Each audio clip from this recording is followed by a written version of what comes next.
it's switching that fueling system. Ketones are used to create energy as opposed to glucose being used to create that ATP or that energy. Healthy cells in our body have metabolic flexibility to use ketones, which is excellent because we can maintain a keto diet and still function. Cancer cells lack the ability to make that metabolic switch, so they cannot use ketones for energy. So the cancer cells die off.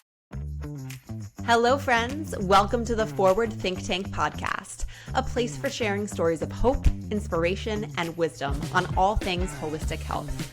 I'm your host, Jamie Mazza, a holistic health coach and lifelong dancer. After being diagnosed with a rare thymic tumor and autoimmune disease, I am on a mission to fully, radically heal. Tune in as I share stories from my personal healing journey, interviews with forward thinkers and healers in the wellness industry, and stories from incredible humans who have gone through their own health challenges and continue to move forward in hope. Thanks for tuning in. So grateful you're here.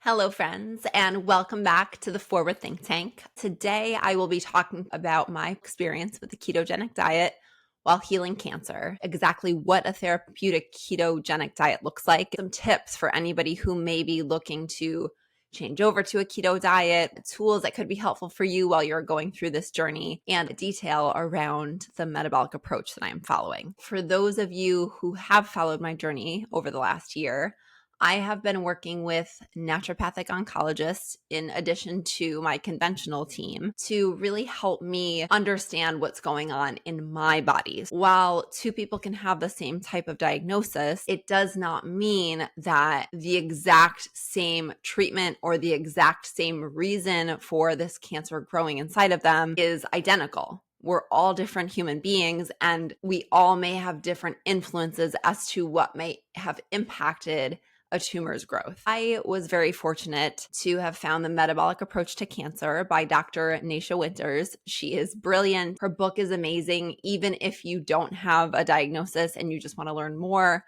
I highly recommend it. So she utilizes therapeutic ketosis in addition to many other elements. She looks at what is called the terrain 10, which I love. When I first started working with these naturopathic doctors, the first thing they had me do was fill out a series of questions talking about my diet, asking about my lifestyle, my stressors, genetic components or family history of different types of cancer or disease, my sleep, any medication I may be taking, or, my happiness, my joy, my exposure to different toxins in the environment, my gut health, like all of these different elements of your terrain, as Dr. Nasha really hones in it and looks at a person, she looks at their terrain. So there's all these different components of what may contribute to a diagnosis. And that for me as a health coach was so refreshing, because I think the one thing that we may never get the answer to is what has caused this tumor to grow, what has caused this disease in my body. And as somebody who has been,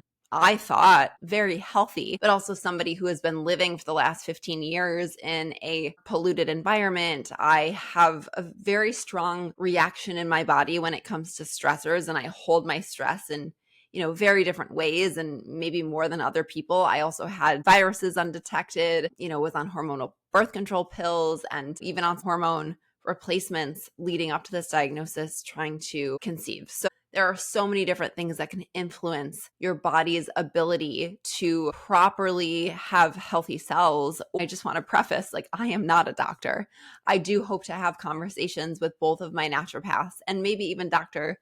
Winters herself on this podcast, because they really are the experts in this field. I am only speaking from my personal experience with the keto diet. It has helped me in so many ways. It, of course, is really not an easy thing to follow either, and I'm very mindful of that. Everybody has a very unique way in how they approach their healing.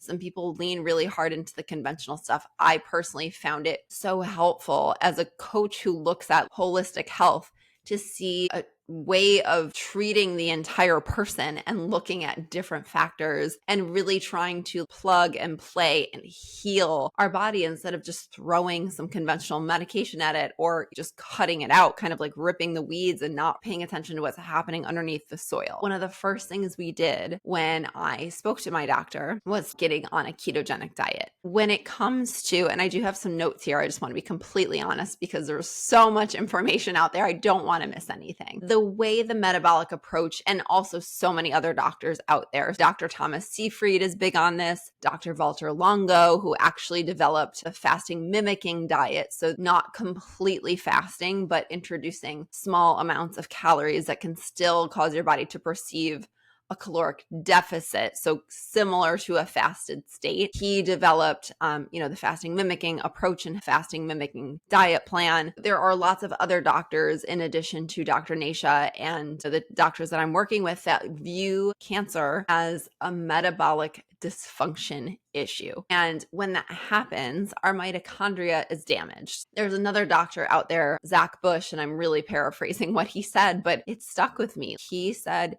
cancer cells they're confused cells, right? They're part of our body that got damaged. The mitochondria got damaged. So their goal is to survive. And they're so isolated that they don't really realize that there is a bunch of healthy tissue and a whole living organism encasing them. So what they do is they trick our body in so many ways. When our immune system is suppressed with other things going on in the environment, they can kind of turn a blind eye, and cancer cells can really trick them into getting stronger and multiplying. And one of the ways that these cancer cells can do that and stay alive is converting glucose from carbohydrates that we eat into energy through a process of fermentation. So this is not a normal way in which our body typically converts glucose to energy. So it really is this like trickery to stay alive and to strengthen and then to proliferate. So what's different with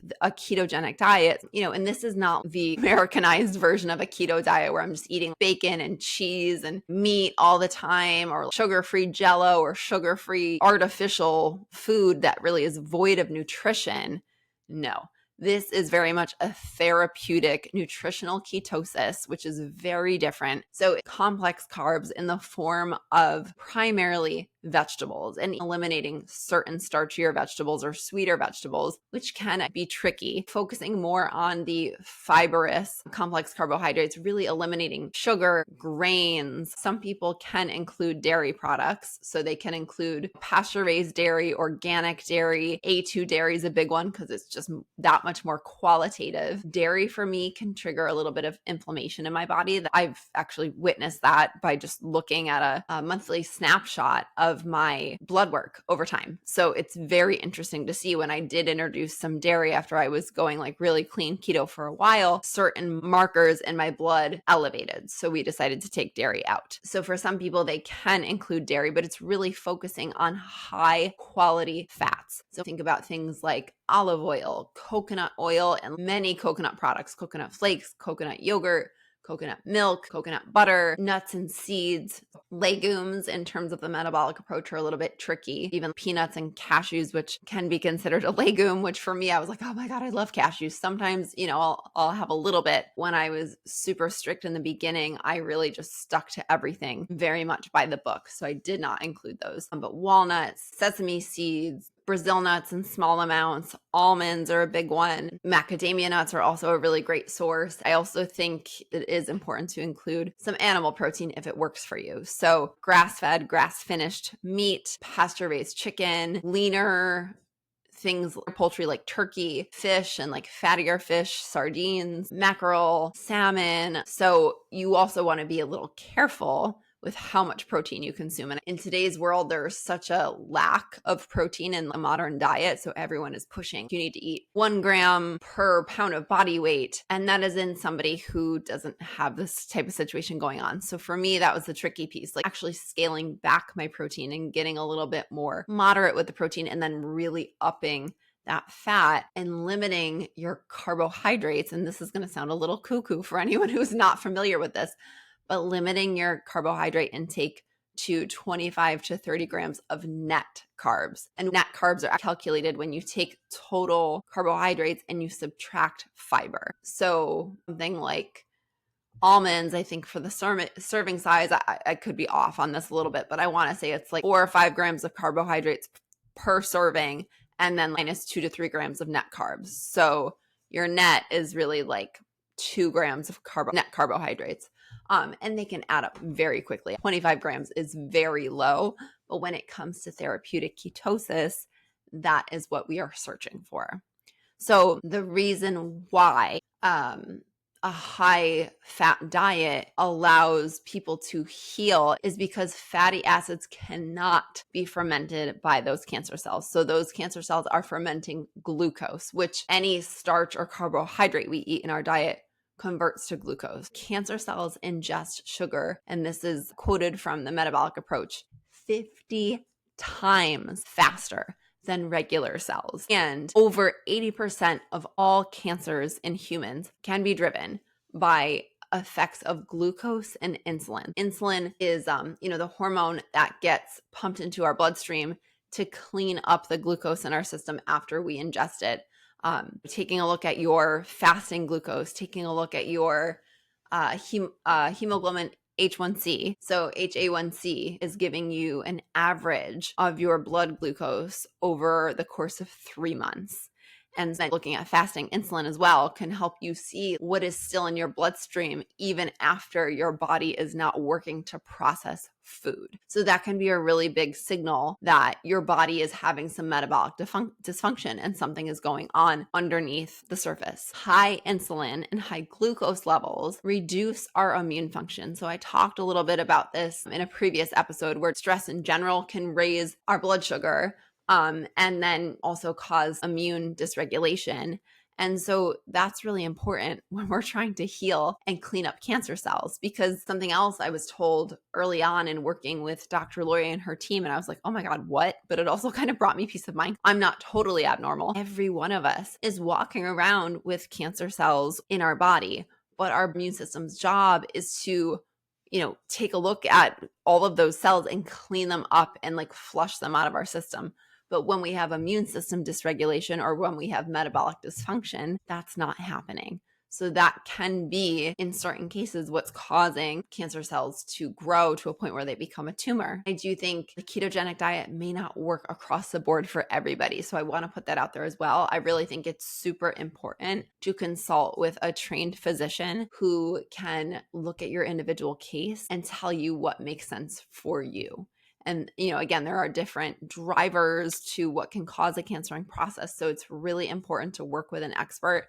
I want to emphasize that so much. I am, again, just sharing what I've learned and sharing about my personal experience. Dr. Nasha does cite the Warburg effect. So this was developed by Dr. Warburg in the 1920s. So this is something that's been a concept for well over 100 years. And that is that cancer is a metabolic process and cancer cells produce energy, and how they do that is a hallmark of cancer cell metabolism. So again, cancer cells using glucose that they need to sustain their growth, they do that much faster than others. So that creates energy at a very rapid rate, which can cause cells to proliferate quickly. And Dr. Nasha has dove a little bit deeper into that work. She actually, at a really early age, I want to say 19, had been diagnosed with stage 4 ovarian cancer. So she has a very personal mission tied to helping people understand that there are other options outside of conventional medicine that can truly heal your body. I love this approach so much. It's really resonated with me. And I think it's really important to consider when you're trying to figure out what makes sense for you in terms of a treatment plan. Therapeutic ketosis and proper nutrition is so important because it can actually help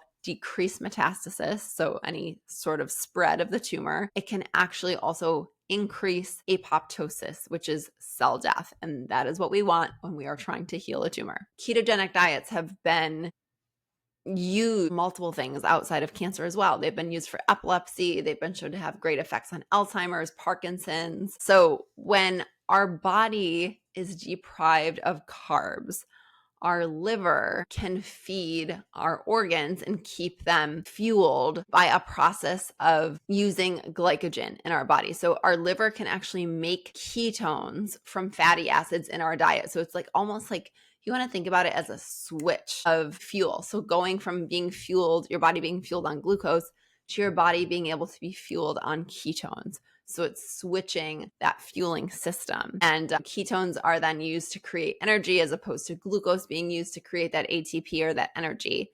Healthy cells in our body have metabolic flexibility to use ketones, which is excellent because that means that we can maintain a keto diet and still function. But cancer cells, studies out there have been shown to lack the ability to make that metabolic switch, so they cannot use ketones for energy. So when you pulse and push that over time, can weaken the cancer cells and their ability to grow. So the hope is that they die off. Fueling on ketones can reduce angiogenesis. So that is a tumor's ability to create its own blood supply and blood vessels, and can ignite apoptosis. So killing cells and igniting cell death. It can also improve chemotherapy effects. And when I went through chemo 2 different times, I did a lot of fasting. So that is something that I will go into in another conversation because I really want to focus on the keto part. But when I broke my fast, I was very careful to maintain a keto diet. So introducing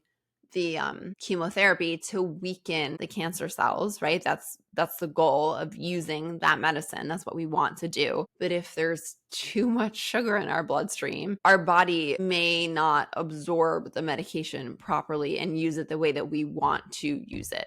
So it's really protecting those healthy cells and then ensuring that if you're introducing the drugs after hours of fasting, it's like, okay, there's fuel. Okay, we're going to take it up. So the cancer cells are going to take that up because they're kind of a hog and they try to steal all the energy from our body. The hope is that they eat that up and then they die off. Some hot tips if you are looking to do a keto diet for healing purposes. Hey friend, if you love to cook in the kitchen and you're super mindful of ingredients in your condiments, I need you to try the Primal Kitchen brand. I am so obsessed with it. I have been a huge fan of their products for years because they are made with avocado oil and pure, simple ingredients. They really get back to basics when it comes to quality, and it's one of the few brands that I trust when I'm buying prepackaged foods.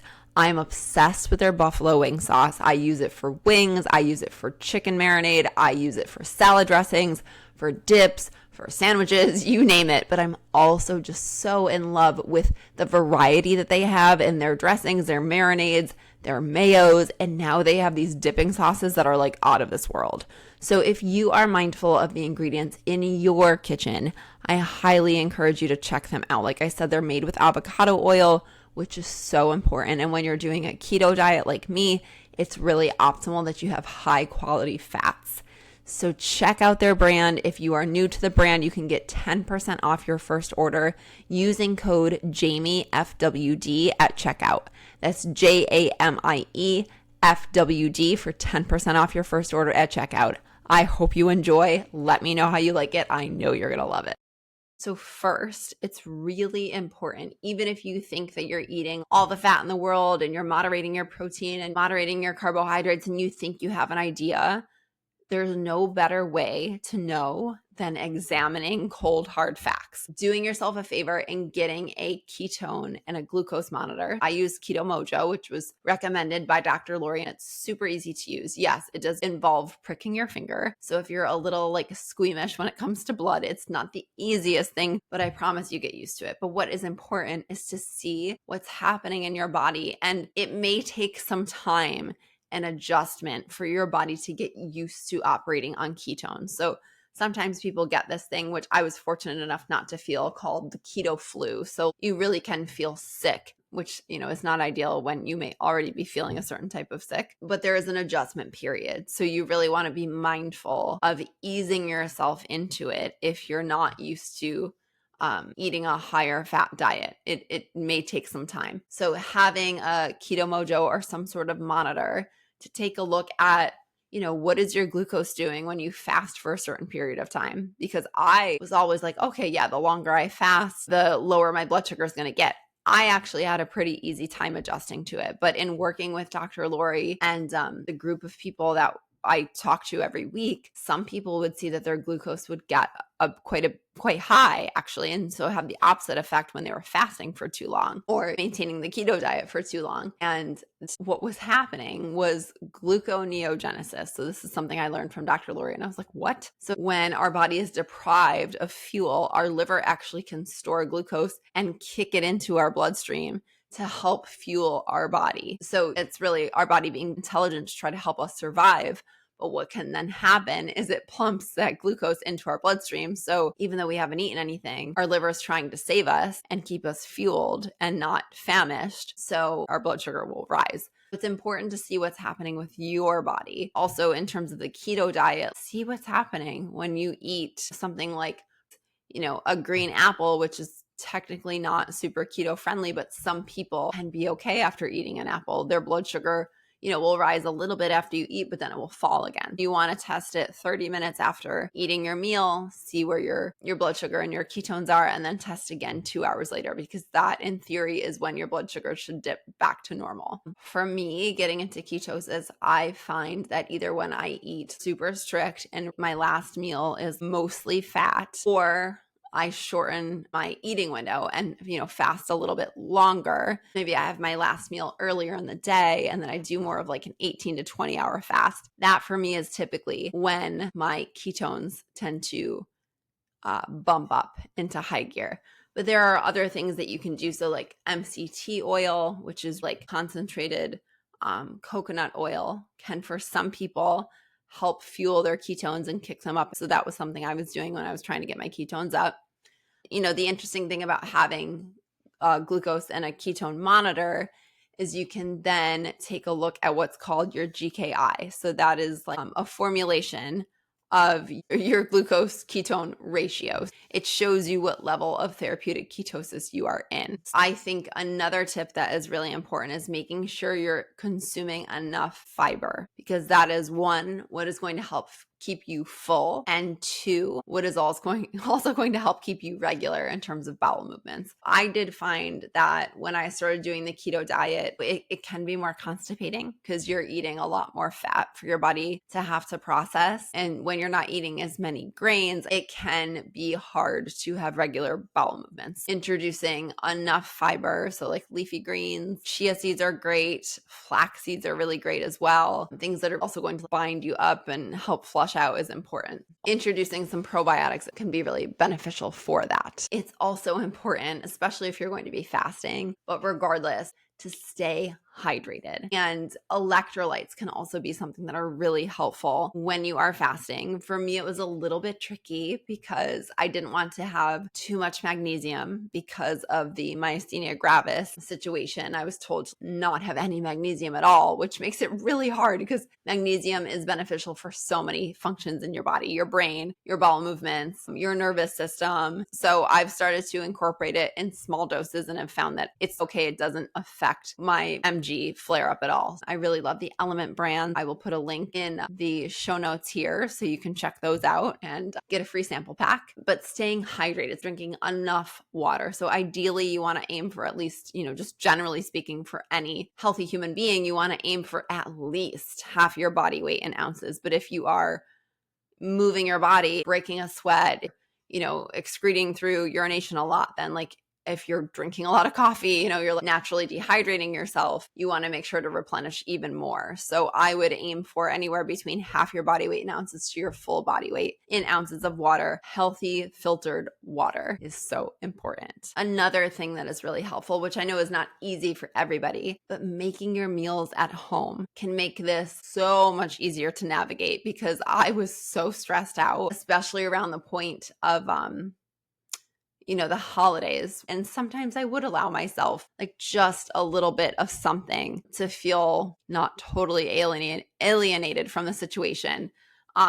And yes, that did take me out of ketosis. You see it in the numbers, and sometimes that would stress me out. And sometimes I would say, you know what, I'm just not going to check my numbers today, and I'm just going to make peace with it, because I think sometimes the stress of it all can do more harm than good. But making your meals at home, really knowing all the ingredients that go into your food is helpful. It can make eating out at restaurants really challenging unless you go somewhere that uses super high quality food. And then last but not least, removing all distractions. So what I mean by that is removing any snacks that may be full of processed crap or seed oils or things that aren't going to work for you, high sugar foods, grains. Get rid of them or put them in a completely different location if you're living with another family member who will still eat that way. But removing the distraction. So that may mean like muting certain channels on social media. That also means communicating the importance of doing this diet. If you choose to do it,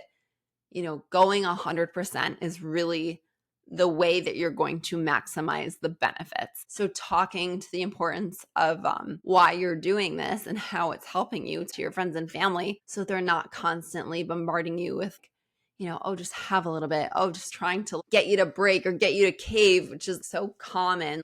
Having cheat days when you're doing a diet in any other aspect of life. So to wrap it up, my hot tips: getting a glucose and ketone monitor, maintaining those net carbs, so making sure you're getting enough fiber and you're really upping the fat. Some of those examples that I talked about earlier, the nuts and seeds, the animal protein, nut butters, coconut products, butter, ghee, dairy, if you can do that, olive oil, avocado oil. So things like that, really beefing that up in your diet and moderating the protein.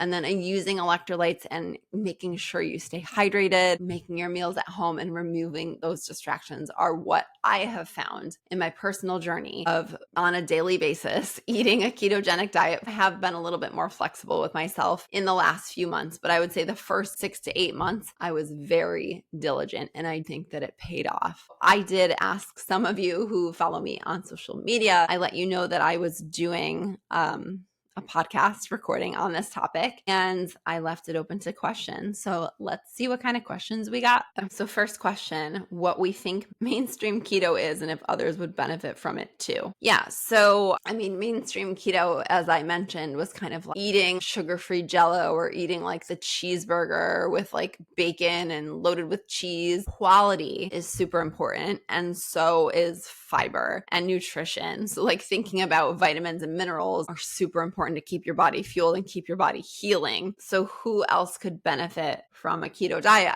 Honestly, fortunately or unfortunately,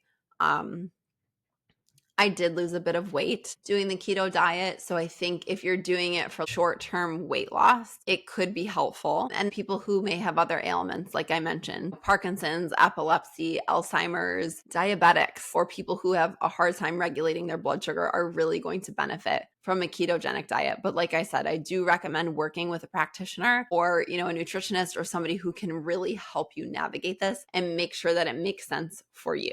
So what do we have next? Foods to maintain weight. I will be honest, that has been a little tricky for me because I did not have a lot of weight to lose in the beginning. I was in pretty good shape, didn't really have a lot of extra fat on my body, so to speak. So that has been tricky. And I've asked my naturopaths about it, and they say to just really bump up your fat, of course, but sometimes like you can only eat so much fat. Using smoothies as a way to like add some extra ingredients in there. And I know Dr. Lori has a really great weight gaining smoothie in her protocols. Maybe if you're also incorporating fasting while you're doing this, shortening your fasting window to eat maybe one extra meal or some extra snacks. Nut butter for me is always a really great one. I will put that in my smoothies. I will have that as a snack with maybe some berries. Coconut yogurt's also a really great one because you can add like a lot of really good things to that. You could do like some cacao nibs in there. Quality dark chocolate or quality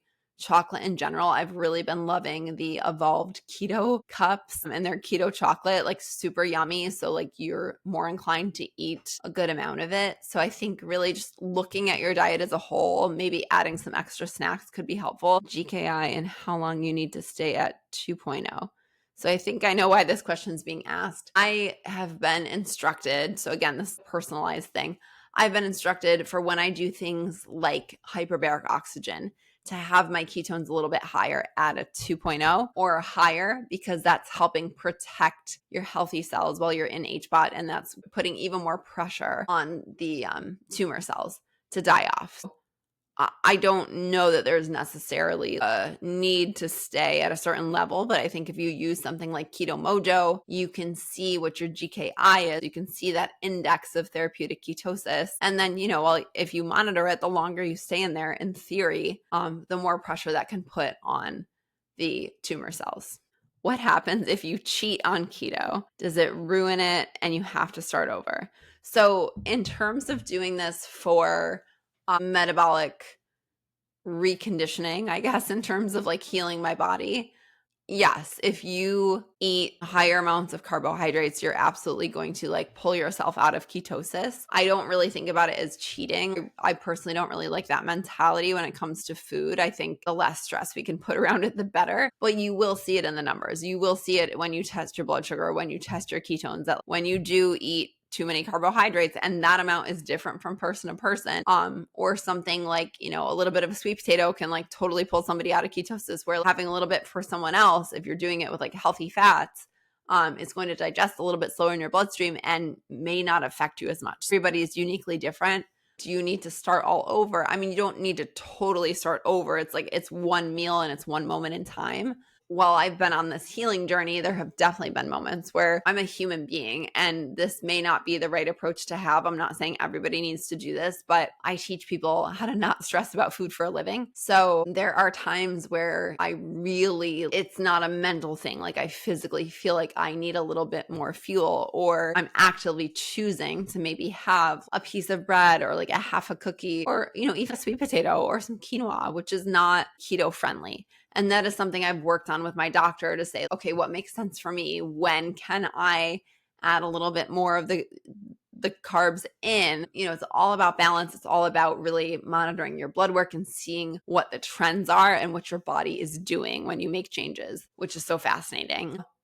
Whenever I would introduce a little bit more carbs than what I normally would during keto, I would either then, the next day say, okay, I'm really going to get back on being strict and upping my fat, or maybe I'm going to fast a little bit longer and see what my blood sugar does. I remember talking to Dr. Kaplan when I was up in Buffalo, so I hope to have him on the podcast as well, because he was incredible. I loved everything we did. We did a lot of very interesting naturopathic therapies that he offers. I remember him saying to me, it's not necessarily about that moment where you're choosing to have that carb. Like he wasn't condoning it by any means, but he was like, okay, I understand you're a human being. It's more about what happens after and how long it takes your body to get back into a state of ketosis.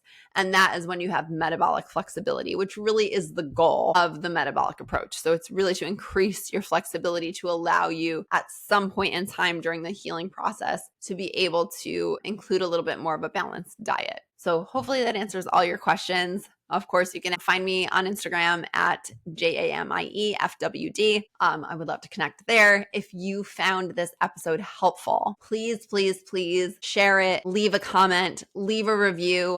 I couldn't appreciate you listening more now than ever. It really means so much to me. So in sum, if you're doing a keto diet, please work with somebody who's skilled and knows what they're doing, so they could help you navigate. And my hot tips, I think, will hopefully just help somebody who is new to the process. Check out the Metabolic Approach to Cancer by Dr. Nasha Winters. I will link that in the show notes as well. Thank you so much for tuning in. I will talk to you soon.